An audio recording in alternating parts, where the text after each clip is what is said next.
ओम नमः शिवाय.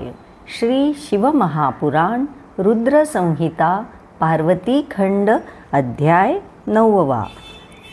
पार्वतीचे स्वप्न. श्री गणेशाय नमः. नारदांनी ब्रह्मदेवांना विचारले, तात मी निघून गेल्यावर हिमालयाच्या घरी काय घडले?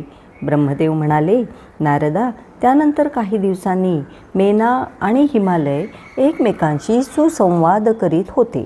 तेव्हा मेना म्हणाली, नाथ, नारद मुनींनी जे काही सांगितले ते मला नीटसे समजले नाही. मी एक स्त्री आहे. उपवर झालेल्या कन्यांच्या मनात आपल्या भावी पतीविषयी ज्या सर्वसामान्य अपेक्षा असतात त्या मी चांगल्या प्रकारे जाणून आहे. नारदांच्या बोलण्यातून माझ्या मनात संशय निर्माण झाला आहे. आपला कन्येचा विवाह सुंदर पुरुषाशीच व्हावा एवढे मला कळते. अनुरूप वर मिळाला तरच तो विवाह सुखावह होतो. आपल्या गिरिजेचा पती चांगल्या कुळातील, सुलक्षणी आणि तिला साजेसाच असा हवा, तरच प्राणाहून प्रिय असलेली माझी कन्या सुखी होईल. तरी ज्या योगे तिला चांगला पती मिळून तिचे समाधान होईल तेच करा. तिला हुंदका आवरेना. तिने अश्रू भरल्या डोळ्यांनी पतीचे पाय धरले आणि पार्वतीसाठी उत्तमात उत्तम वर शोधा अशी ती काकुळतीने विनंती करू लागली. हिमालयाने तिला उठवले, प्रेमाने आपल्या शेजारी बसवले व म्हणाला, मेना, तुझ्या मनात काय खळबळ माजली आहे? शांत हो. मनातील सर्व शंका कुशंका काढून टाक. भ्रम सोडून दे. मी तुला सर्व व्यवस्थित सांगतो. नारद सत्यवचनी आहेत. त्यांचे बोलणे खोटे ठरणार नाही. जर तुझे पार्वतीवर खरोखरच प्रेम असेल तर तिला भगवान शंकरांची आराधना करायला सांग. तिने स्थिर चित्ताने त्यांच्यासाठी तपश्चर्या केली तरच ते प्रसन्न होऊन तिचे पाणी ग्रहण करतील. मग सर्व शुभ होईल. अशुभ अमंगल असे काही राहणारच नाही. पतीचे बोलणे ऐकून मेनेला आनंद वाटला. ती कन्येला उपदेश करण्यासाठी गेली, पण तिचे सुकुमार शरीर पाहून तिच्या डोळ्यात अश्रू उभे राहिले. तिने तपश्चर्या करावी हे सांगण्याचा तिला धीर झाला नाही.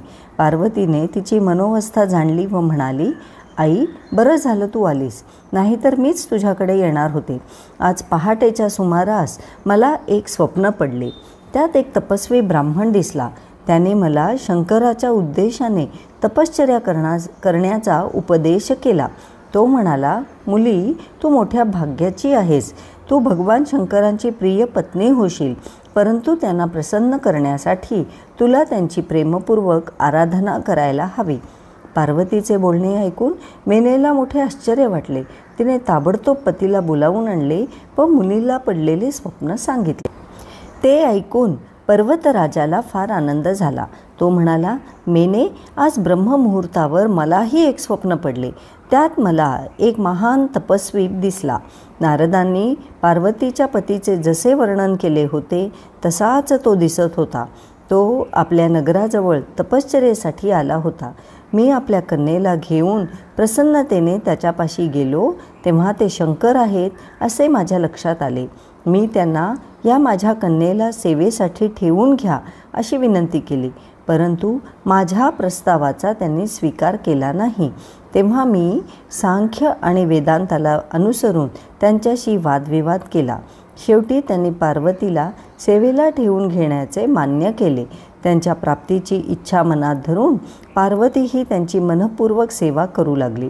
हे स्वप्न पाहून मला खरोखरच खूप आनंद झाला.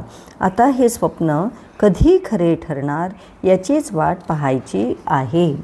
नारदा, हिमालयाचे स्वप्नवृत्त ऐकून मेनेला फारच आनंद झाला. तिने पार्वतीचे मस्तक कुरवाळले. मग ते दाम्पत्य स्वप्नफलाची प्रतीक्षा करू लागले.